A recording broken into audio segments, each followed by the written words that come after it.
YouTube पर KBC news देखने के लिए पहले सब्सक्राइब बटन दबाएं और फिर बेल आइकॉन दबाएं। Facebook पर केबीसी न्यूज को देखने के लिए हमारे Facebook पेज के लाइक बटन को दबाएं। आइए जानते हैं देश दुनिया की कुछ खास खबरों को। उससे पहले एक नजर आज के हेडलाइंस पर। शॉपिंग मॉल, रेस्टोरेंट, धार्मिक स्थल व ऑफिस के लिए सरकार की नई गाइडलाइंस जारी।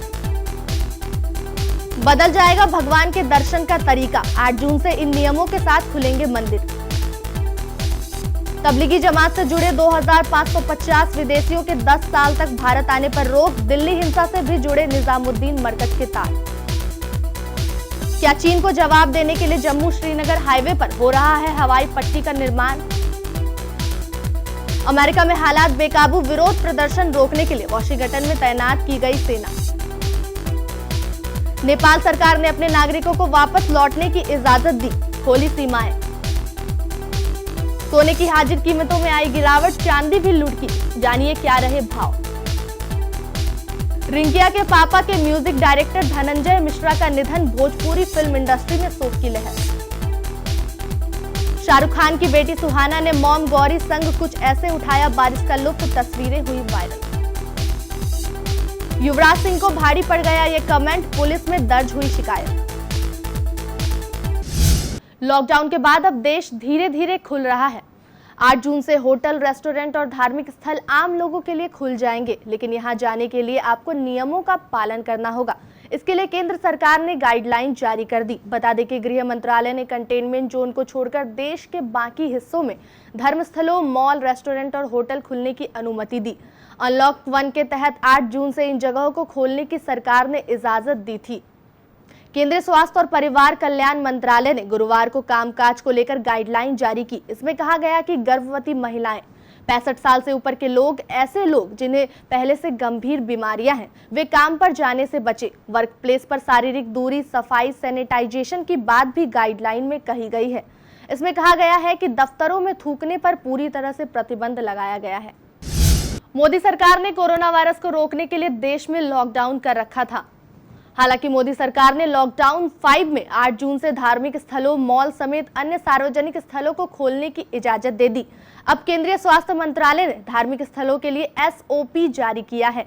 अगर सभी लोगों ने सावधानी बरती तो कोरोना वायरस को फैलने से रोकने में मदद मिलेगी। केंद्रीय स्वास्थ्य मंत्रालय द्वारा जारी बयान में कहा गया कि धार्मिक स्थलों में काफी संख्या में लोग जमा होते हैं। ऐसे में कोरोना वायरस को फैलने से रोकने के लिए सोशल डिस्टेंसिंग का पालन और अन्य जरूरी मापदंड अपनाना बेहद जरूरी है। हालांकि अभी कंटेनमेंट जोन में धार्मिक स्थल नहीं खोले जाएंगे।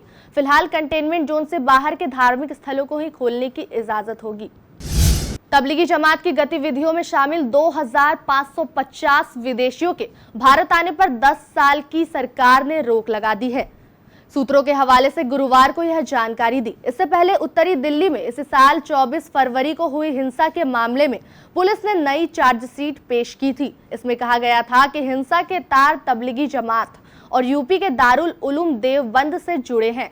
ऐसा कहा जा रहा है कि इन नागरिकों ने वीजा नियमों का उल्लंघन किया, इसलिए प्रतिबंध लगाया गया। इन विदेशी जमातियों की संख्या बढ़ सकती है। ये नागरिक माली, नाइजीरिया, श्रीलंका, केन्या, तंजानिया, दक्षिण Africa, Myanmar, Thailand, Bangladesh, UK, Australia और नेपाल से हैं। रक्षा अधिकारियों ने कहा कि लद्दाख क्षेत्र में गतिरोध और दक्षिण कश्मीर के बिजेहरा क्षेत्र के अनंतनाग जिले में जम्मू कश्मीर राष्ट्रीय राजमार्ग पर हवाई पट्टी के निर्माण के बीच कोई संबंध नहीं था। अनंतनाग जिले में जम्मू कश्मीर राष्ट्रीय राजमार्ग के पास 3.5 किलोमीटर की हवाई पट्टी के निर्माण से अटकलें लगाई जा रही थी। लद्दाख क्षेत्र में भारतीय और चीनी सेनाओं के बीच गतिरोध के जवाब में आपातकालीन लैंडिंग पट्टी का निर्माण किया जा रहा है। एक रक्षा अधिकारी ने गुरुवार को कहा कि यह भारतीय राष्ट्रीय राजमार्ग प्राधिकरण द्वारा बनाई गई परियोजना है और पिछले साल की इसकी योजना थी। इसका लद्दाख की घटना से कोई लेना देना नहीं है। अधिकारी ने कहा कि आपातकालीन लैंडिंग पट्टी का परिचालन जरूरतों का हिस्सा है और देश भर में इस तरह के कई पट्टियों का निर्माण किया गया है। लोक प्रशासन के अधिकारियों ने कहा कि हवाई पट्टी एक पुरानी परियोजना थी और सदियों की शुरुआत से पहले इसके लिए काम बंद कर दिया गया था। अमेरिका में पुलिस हिरासत में अश्वेत जॉर्ज फ्लॉयड की मौत को लेकर लोगों का गुस्सा शांत होने का नाम नहीं ले रहा है। लगातार 9वें दिन विरोध प्रदर्शन और हिंसा का दौर जारी रहा। न्यूयॉर्क शहर में 2 पुलिस अधिकारियों को गोली और एक को चाकू मारने की खबर है। राजधानी वॉशिंगटन में व्हाइट हाउस के समीप हजारों प्रदर्शनकारी जमा हुए और मोबाइल फोन की लाइट जलाने के साथ ही पुलिस विरोधी नारे भी लगाए। कई अन्य शहरों में भी विरोध प्रदर्शन देखने को मिले। हिंसा के चलते कई बड़े शहरों में कर्फ्यू लगा दिया गया था, लेकिन कर्फ्यू हटने के बाद कुछ जगहों पर भी अशांति देखने को मिल रही है। राजधानी वॉशिंगटन में विरोध प्रदर्शन को रोकने के लिए सेना तैनात कर दी गई है। नेपाल सरकार ने अपने नागरिकों को वापस आने के लिए बॉर्डर खोल दिया है। अब नेपाल के जो नागरिक अपने वतन वापस लौटना चाहते हैं वो जा सकते हैं। भारत और नेपाल सीमा को नेपाली नागरिकों के लिए खोल दिया गया है। यह बॉर्डर मार्च से बंद था। नेपाल ने अपने नागरिकों को वापस आने की इजाजत उस समय दी है जब उसका भारत के साथ सीमा विवाद चल रहा है। नेपाल सरकार ने अपना नया राजनीतिक नक्शा तैयार किया है, जिसमें भारत के काला पानी, लिपु लेक और लिम्पियाधुरा को भी शामिल किया गया है। इसको लेकर पिछले कुछ समय से भारत और नेपाल के संबंधों में तल्खियां चल रही है। हालांकि नेपाल भारत का पुराना मित्र रहा है। नेपाल के नए राजनीतिक नक्शे को लेकर भारत भी अपनी प्रतिक्रिया दे चुका है। विदेश मंत्रालय ने कहा कि नेपाल को भारत की संप्रभुता का सम्मान करना चाहिए। घरेलू सराफा बाजारों में गुरुवार को सोने चांदी की कीमतों में गिरावट दर्ज की गई है। HDFC सिक्योरिटी के अनुसार राष्ट्रीय राजधानी दिल्ली में सोने का भाव गुरुवार को 274 रुपए प्रति 10 ग्राम टूट गया। इसके साथ ही गुरुवार को दिल्ली में सोने का भाव 47,185 रुपए 10 ग्राम पर बंद हुआ। गौरतलब है कि बुधवार को सोने का भाव दिल्ली में 47,449 रुपए प्रति 10 ग्राम पर बंद हुआ था। घरेलू हाजिर बाजारों में सोने के साथ ही चांदी की कीमतों में भी गिरावट दर्ज की गई। गुरुवार को चांदी के भाव में 542 रुपए प्रति किलोग्राम की गिरावट दर्ज की गई। इस गिरावट से चांदी की कीमत 49,558 रुपए प्रति किलो आ गई। गौरतलब है कि बुधवार को चांदी 50,100 रुपए प्रति किलो पर बंद हुई थी।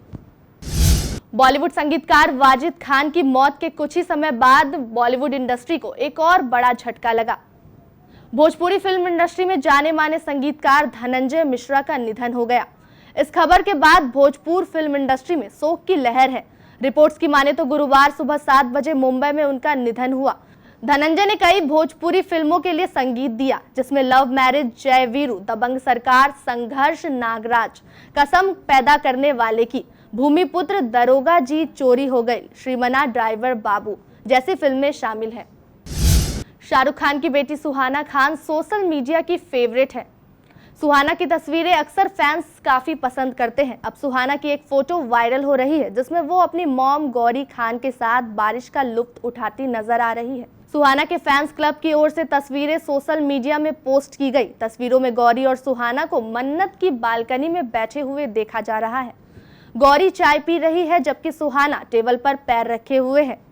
हालांकि यह साफ नहीं है कि तस्वीरें कब खींची गई हैं, लेकिन उन्हें बारिश का लुत्फ उठाते हुए देखा जा सकता है। हाल ही में टीम इंडिया के पूर्व allrounder Yuvraj Singh social media के निशाने पर हैं। युवराज सिंह ने रोहित शर्मा और युजवेंद्र चहल के साथ इंस्टाग्राम लाइव चैट के दौरान हंसी मजाक में एक जाति सूचक शब्द का इस्तेमाल किया। इसको लेकर युवराज सिंह के खिलाफ FIR भी दर्ज करवाई गई। हरियाणा के हिसार जिले के एक दलित अधिकार कार्यकर्ता और वकील रजत कलसन ने युवराज सिंह के खिलाफ पुलिस में शिकायत दर्ज कराई है। रजत कलसन ने बताया कि उन्होंने एक लिखित शिकायत दी है। उन्होंने बताया कि सोशल मीडिया में सोमवार से वायरल हो रहे एक वीडियो में रोहित शर्मा से बातचीत में युवराज यह टिप्पणी करते हैं कि कलसन ने कहा कि रोहित शर्मा को युवराज की इस बात का विरोध जताना चाहिए था, लेकिन वो हंसकर सहमति जता रहे थे। ऐसे में दलित समुदाय की भावनाएं आहत हुई हैं।